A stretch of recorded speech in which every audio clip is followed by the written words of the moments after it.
ndabashimira ko munteze amatwi. Yaje kundeba yitwaje wisiki kugira ngo nyicurure incurangure nawe ambirindure. Twaryamye twambaye. Bukeye mbona tumeze nka Adamu na Eva, ibidudu byose biri hanze. Nkaho ibyo bidahagije, narindi no mu bibada. Ubu mfite ubwoba ko ashobora kuba yarakubise kuri kandi kubera ko narakangutse mbonye ibidudu bye n'ibyanjye byose biri hanze. Ayo niyo magambo ya Shadibu nyuma yuko witwa Yugi umukaraza ngo amutsindishije ubundi akamukaraza mu murisho we. Umunyarwanda yaciye umugani ngo utazi ingaruka z'igitsina gitsindagira mu kindi. Undi aciye umugani ngo mu mutwe w'injangwe hahora imbeba gusa. Uwitwa Yugi umukaraza ngo kuri kiwingwa byiri gusa aho yanigaga yahasangaga umuhogo.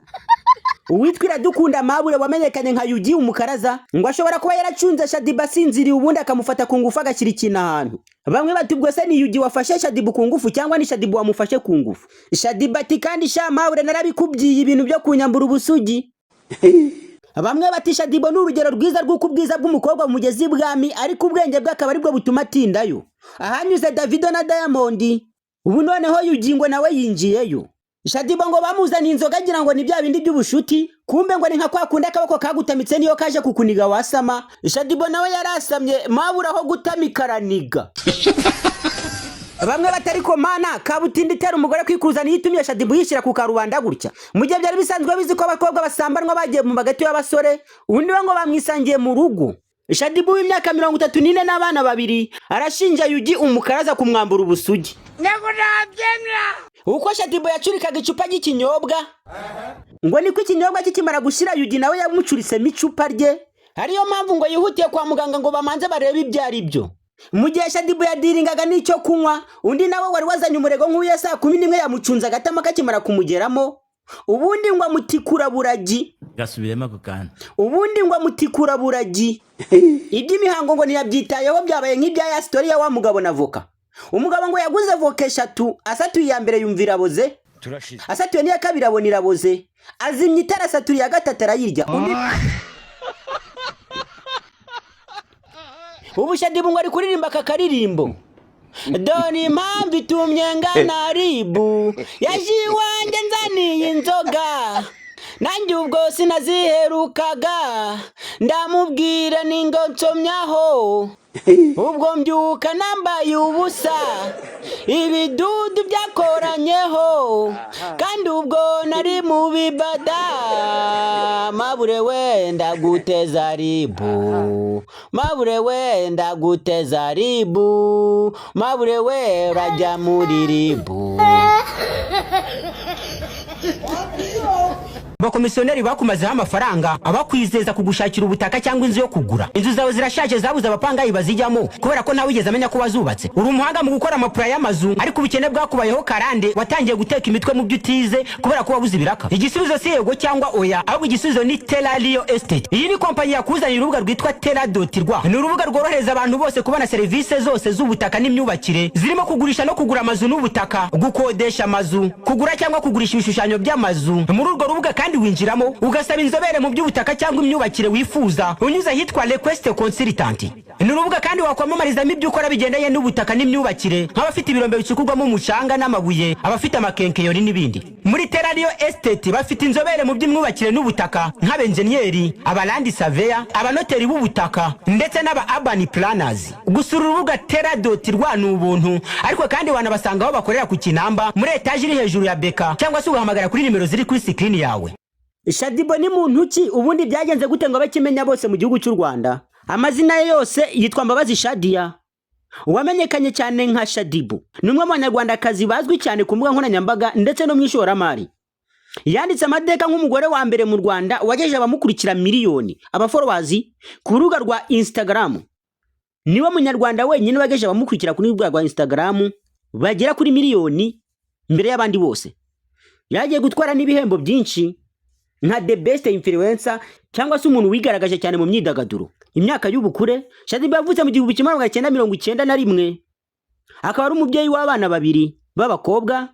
Izina rye rikaba ryaratangiye kwamamara cyane ibiturutse ku mbuga nkoranyambaga, ubwo yakundaga gushyira hanze amafoto n'amashusho ari kubyina, akanakunda kwitabira ibirori byinshi cyane mu mujyi wa Kigali. Urugendo rwo kwamamara Rwakigere yamenyekanaga cyane ubwo yasangizaga abamukurikira amafoto cyane cyane ku rubuga nka Snapchat. Abantu benshi bataratangira gusobanukirwa ibya Snapchat, Shaddy Boo yakubitagaho amafoto ye n'amavideo ye, ubundi abantu bakamukunda cyane. Yabaye umukobwa udasanzwe, abantu benshi bafataga nk'icyitegererezo, bakanavuga ngo ashobora gufata ibendera ry'u Rwanda akarigeza ku ruhando mpuzamahanga. Shaddy Boo ni umwe mu bantu bagaragaje ko ubwiza bwawe cyangwa se ikimero cyawe gishobora kugutunga nta kandi kazi ugira, binyuze ku bagukunda ukabona ibiraka byo kwamamaza, tinga mu ndirimbo ndetse ukanakina amafilime. Usibye kuba yaramamaye ku mbuga nkoranyambaga kandi Shaddy Boo yaje kubihuza no kwagura ibindi bikorwa byiwe, hariho nkaho yajyaga gukora ku maradiyo atandukanye hano mu Rwanda.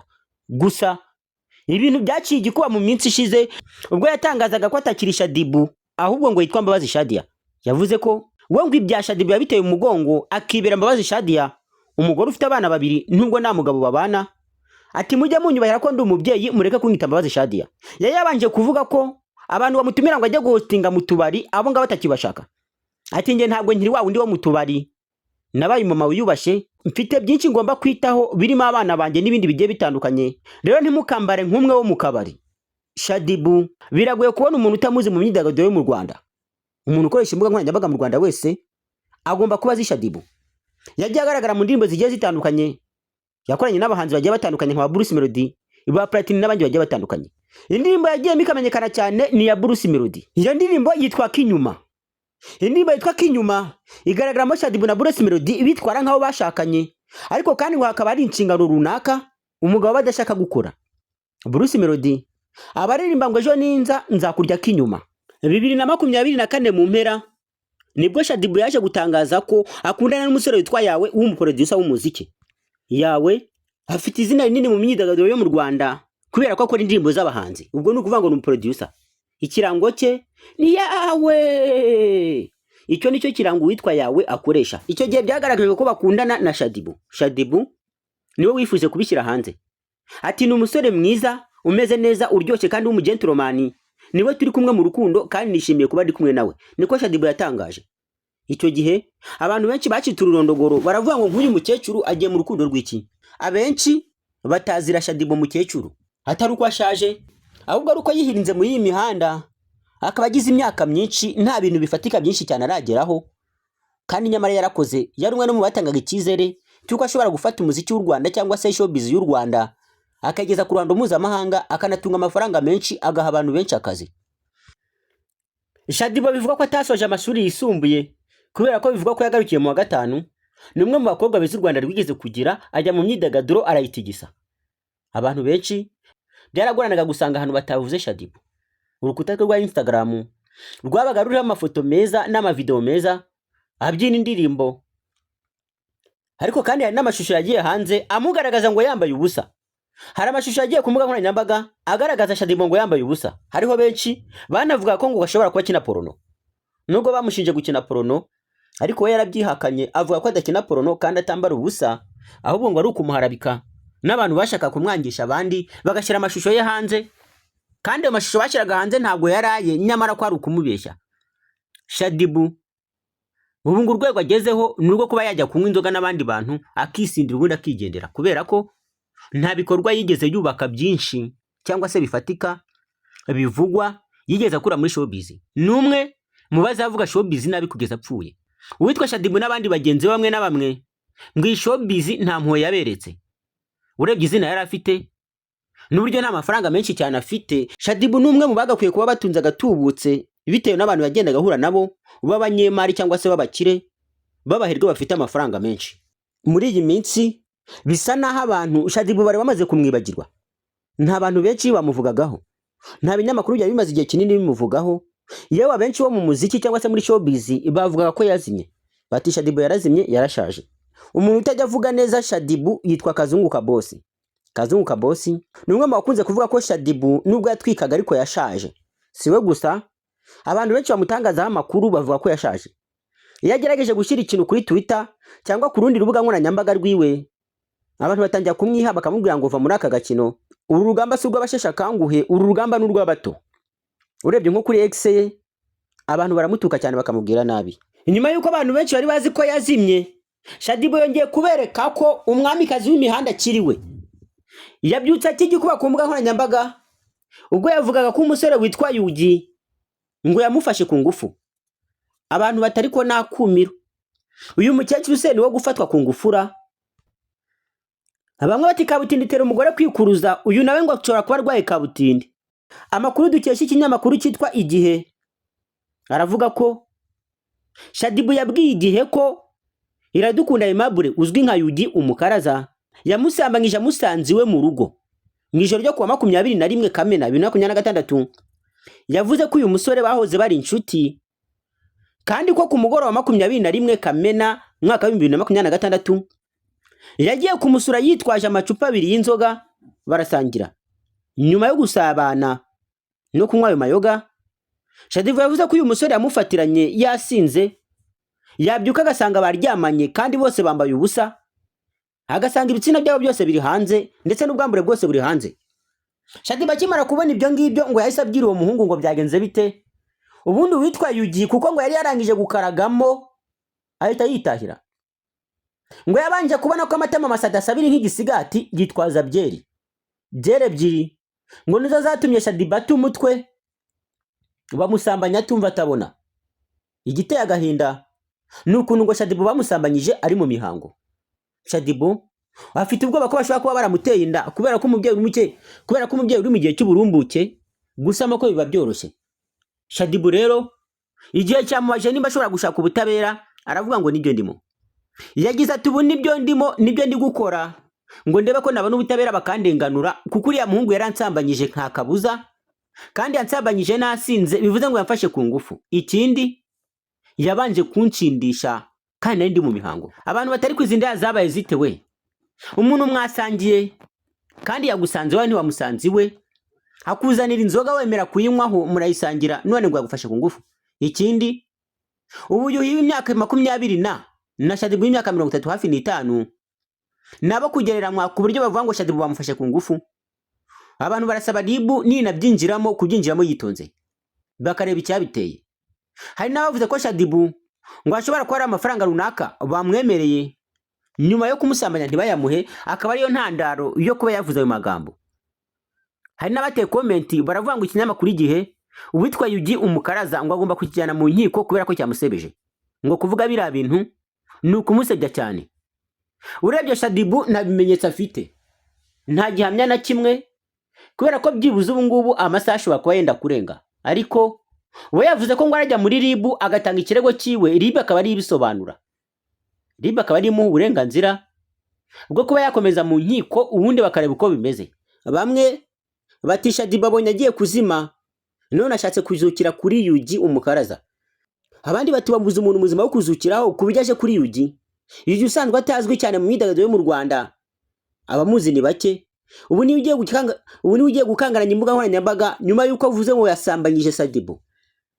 Hari abari kubihindurira inyito bakavuga ngo ntabwo ari ugusambanwa, ngo ahubwo ni ugusabana kubera ko bose bari basinze. Yugi yari yasinze, Shadibu nawe aratangaza ko ngo bari basinze bose. Bakimara guhaga inzoga ngo bahise bajya mu buri bararyama. Shadibu ati sinzi igihe twabyukiye.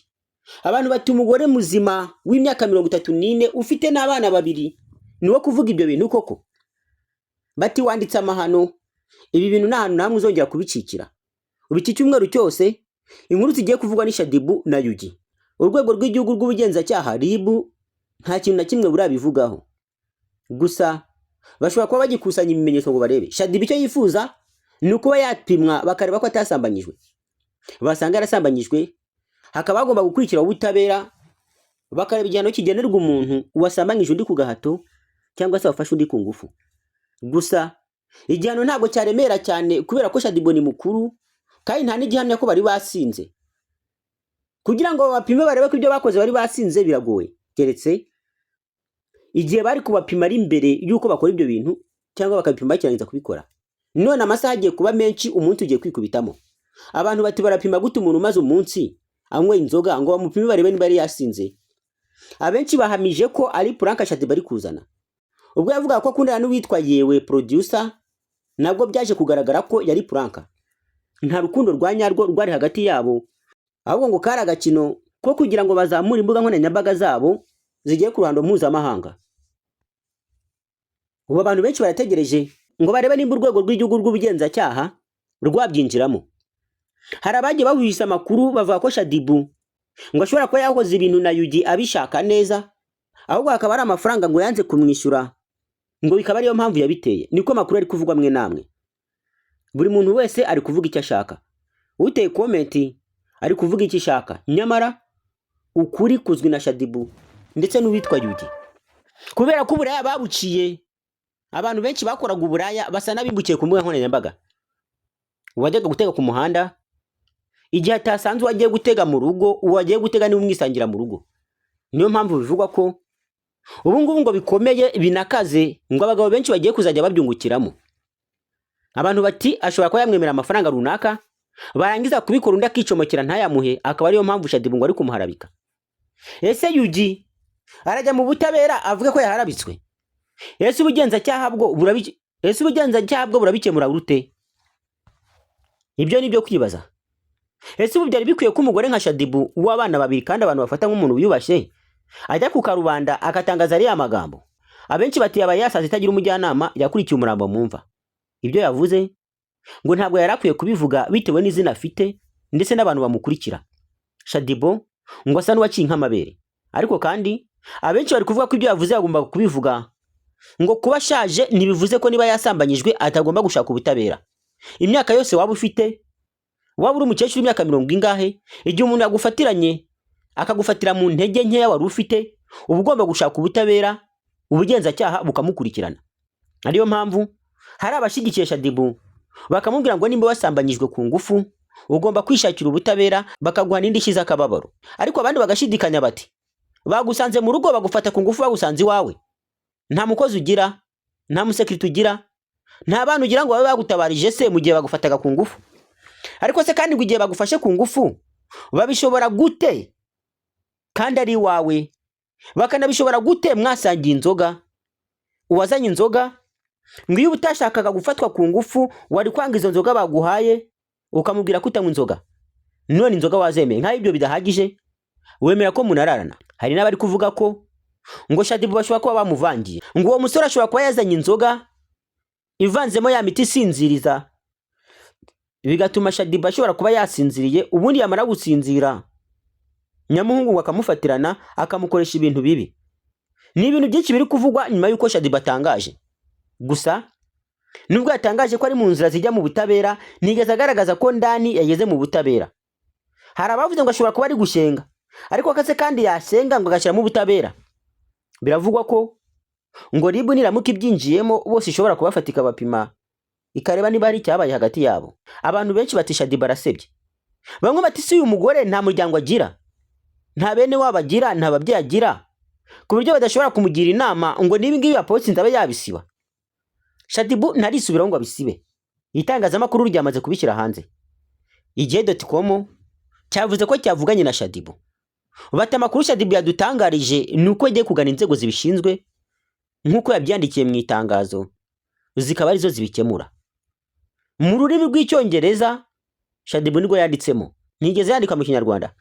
Abenshi bati Shadibu yabyanditse yikinira ari no guseka kuko ntabwo yarababaye. Iyo ababaye ntiyari kubishyira mu rurimi rw'icyongereza kandi abibwira abanyarwanda mu cyongereza gitomoye neza. Nicyo Shadibu yakoresheje yandika iriya poste. Abenshi bati ribu yagorwa, bati ibingibi nabyo se igiye kubikurikirana iramenye ibikemura gute? Bati nugukinisha urwego rw'igihugu rw'ubugenzacyaha. Ibi ni ibibazo bagakwiye kwikemurira ubwabo, si ibibazo byakagiye mu rwego rw'igihugu rw'ubugenzacyaha ribu. Gusa biratangaje kuba umusore yazi wawe akanakuzanira inzoga ugakeka ko yagenda amahoro, nyamara musanzwe muziranye, wenda hari n'ibyo mwigeze gukorana. Umusore ngo ashobora kuba hari ibintu bigeze gukorana bikamuryohera, ariyo mpamvu ngo yari yaje yateza agatego Shadibu. Bati se umuntu arazi wawe akakuzanira inzoga nk'ibyo bidahagije mukanasangira, mwamara gusangira ukavuga ko yagufashe ku ngufu? Abandi bati mureke Shadibu yivugire. Impaka zacitse ku mbuga nkoranyambaga. Ariko se kandi ni ngombwa ko Shadibu abishyira hanze? Reka dutegereze ibyo urwego rw'igihugu rw'ubugenzacyaha ruzatangaza nyuma yo kubona ibi ngibi. Naho ubundi aka nagahoma munwa, ishano ryacitse umurizi Nyarugenge. Isomo abantu bagomba gukura muri ibi bintu, cyane cyane abakobwa, nuko utiyandarika. Amagana y'abakobwa benshi bagenda baterwa amada bigaragara ko bari bafashwe ku ngufu cyangwa se basindishijwe. umusore akaza akamuha inzoga, umukobwa nawe kubera ko izo nzoga atazimenyereye kandi afite amatsiko yo kuzinywa akazihata, yamara kuzihata zikamugiraho ingaruka, zikamwangiriza ubuzima, zikanamuteza uwo musore akaba ashobora kumusambanya atari no ku ngufu, ariko kubera ko wa mukobwa bamusambanyije atabizi atanabishakaga, agahita avuga ko bamufashe ku ngufu banamuhohoteye. Gusa kuri Shadibu we guhohotera bishobora kutazamo kubera ko barakuze. Ubundi bikunze gutangazwa kenshi ko uhohoterwa ari umwana utujuje imyaka, nawe Shadibu icyamubayeho ni ugufatiranwa. Kandi hari amategeko menshi hano umuntu wafatiranyije umuntu mu ntege nke. Urugero nimba umuntu afite ubumuga, yasinze se cyangwa se afite ubundi burwayi, ukamufatirana ukamukoresha ikintu, yaba imibonano cyangwa ikindi gikorwa runaka gishobora kumugiraho ingaruka, icyo gihe ugomba guhanwa. Hari amategeko abihana. Ariko se kandi uwitwa Yugi we aramutse avuze ko we ari Shadibu wamufashe ku ngufu, we byakizwa n'iki? Yugi ashobora kugenda akavuga ati ninjye Shadibu yafashe ku ngufu kubera ko Shadibu aranamuruta mu myaka, akanavuga ati yari yantumiye. Ni ibintu byo gushishoreza bakabireba neza. Abakobwa benshi bamaze kwangirika bitewe n'inzoga. Leta iragira inama abana kutishora mu nzoga, ariko kandi si abana gusa, no mu bakuru ngo bagomba kunywa mu rugero, ntibarenze ikigero cyagenwe, kubera ko iyo wanywe inzoga nyinshi ugasinda wangije ejo hazaza wawe. Ubu Shadibu nimba bamuteye inda, ashobora kuba agiye kubyara umwana wa gatatu. Ibaze kubyara umwana wakuye mu businzi, ni ibintu bigoye cyane kandi bibabaje. Ni nabyo bikunze kuba mu bakobwa b'iki gihe bo muri iyi generasiyo. 70% by'abakobwa babyariye iwabo ubu usanga byaraturutse mu businzi cyangwa se gushikishwa ikintu runaka, bakamuha nk'inzoga irimo imiti isinziriza, agasinzira agakanguka. Ibyo byose byabaye si ababyaye gusa cyangwa bakoreshejwe indi mirimo, ahubwo n'abagiye bandura indwara zitandukanye zirimo amasida n'izindi, bagiye babikura mu gusindishwa, bakanywa ibiyobyabwenge, bagakoreshwa ibintu batagakwiye gukoreshwa ari bazima. Shadibu hari n'abateye muri komenti ngo bamupime urumogi n'ibindi biyobyabwenge, kuko ngo nta kuntu umumama muzima ngo ashobora kujya kuvuga biriya bintu atasinze cyangwa se atanyweye ibiyobyabwenge. Igikurikiyeho ni ukubapima bose, bagapima Shadibu, bagapima n'uwo wundi avuga witwa Yugi, bakareba nimba hagati yabo nta kiyobyabwenge kirimo, kuko ubu ngubu ibintu birakaze. Ikizabikemura ni uko Shadibu azajya mu itangazamakuru akavuga impamvu yareze Yugi nawe akisobanura, ubundi ibintu bikagenda neza. Nawe ubundi igihe cyo byose bitarasobanuka, itangazamakuru iraguma mu rujijo, ese nibyo cyangwa sibyo. Abandi bati Shadibu ashobora kuba ari gutwika, hari nk'indirimbo Yugi agiye gusohora, akaba ariyo mpamvu babanje kwitwikira mbere kugira ngo izagire views nyinshi cyane. Yugi we nta kintu na kimwe arabitangazaho, ariturije no ku mbuga nkoranyambaga ze, ariko ipostingira ibisanzwe. Ibyo Shadibu yamuvuzeho we nta kirabisubizaho. Ubu impaka zigiye kuba nyinshi ku live ya TikTok n'amalive ya za Instagram n'amaspace kuri za Twitter. Iyi nkuru ya Shadibu ugiye kuyitotora neza yitwa Godfather. Abari bujye kwa Godfather ubu baraza gusanga kuri live aribyo biri gucicikana. Abanyamakuru kuri YouTube batangiye kwandika, ibinyamakuru byinshi byatangiye gupublish inkuru hanze ngo Shadibu yasambanyijwe, yafashwe ku ngufu n'umwana muto yakuriwe. Bamwe baturiya muhungu yari ikiryo, abandi bategeye kwandavura mu bakecuru. Uriya muhungu nta kintu azigezaho, no gushaka umugore azamushaka ariko nta kintu azamumarira, kubera ko ngo abakecuru baramagira.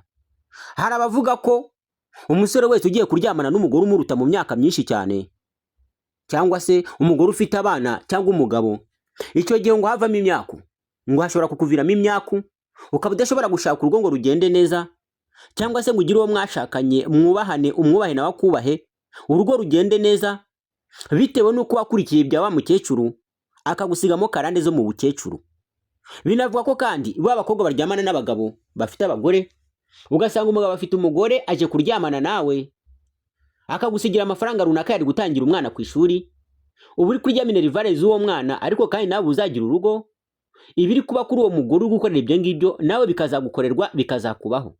Niyo mpamvu bagira inama abakobwa cyangwa se abasore gukura amaboko mu mifuka, bagakora bakishakamo ubushobozi bwakabatunze, aho kugira ngo batege amaboko ku bashuga mami cyangwa ku bashuga daddy. Uyu Yugi bimaze kugaragara ko ari indirimbo ashobora kuba agiye gushyira hanze, kubera ko hari n'amafoto ari kugenda ajya hanze ndetse n'amashusho amugaragaza we ari kumwe na Mbabazi Shadia cyangwa se Shadibu bishimanye, banezerewe, bizihiwe, bigaragara ko byibuze hari urukundo barimo. Shadibu mu byo yatangaje harimo ko yaraziranye n'uriya muhungu mbere.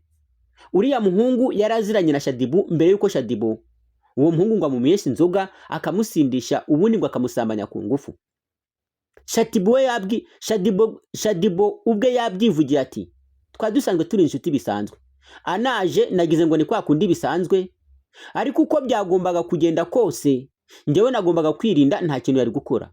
Gusa sinzi uko byagenze, aramfatirana mu ntege nke z'ukuntu nipundira icupa nkaba nari nasinze, arabikora. Yabikoze ntabizi, nisanga mu gitondo twambaye ubusa. Bivuze ko bari basanzwe baziranye kandi banavugana. Hari n'abavuga ko uwo muhungu ngo yari asanzwe yarashunnyeho, akumva biraryoshye, akaba yaragarutse kongera gushunaho ngo yumve noneho ko byaryoshye kurushaho. Amashusho yagiye hanze ndetse n'amajwi ya Shadibu bwe byateje abantu urujijo. Shadibu mu majwi yashize hanze no guseka. Mu kiganiro yagiranye n'abanyamakuru kuri telefone, yababwiraga inkuru akayibabarira rwose yisekera, wumva nta kababara afite, nta gahinda afite, yiturije kandi yiyoroheje. Shadibu ati njyewe yaraje nk'ibisanzwe, turabikora, inzoga turayinywa, ariko ntabwo nari nzi ko yansambanyije. Narabyutse mu gitondo nsanga twambaye ubusa, gusa ngiye kwa muganga. Ariko mu kuvuga ngo ngiye kwa muganga sinagerayo gutya kubera ko ukomeze ndi no gutinya kujya mu bantu, mfite ikimwaro cyo gusohoka mu rugo ngo njye mu bantu, ahubwo RIB nibikurikirane irebe ibyo ari byo.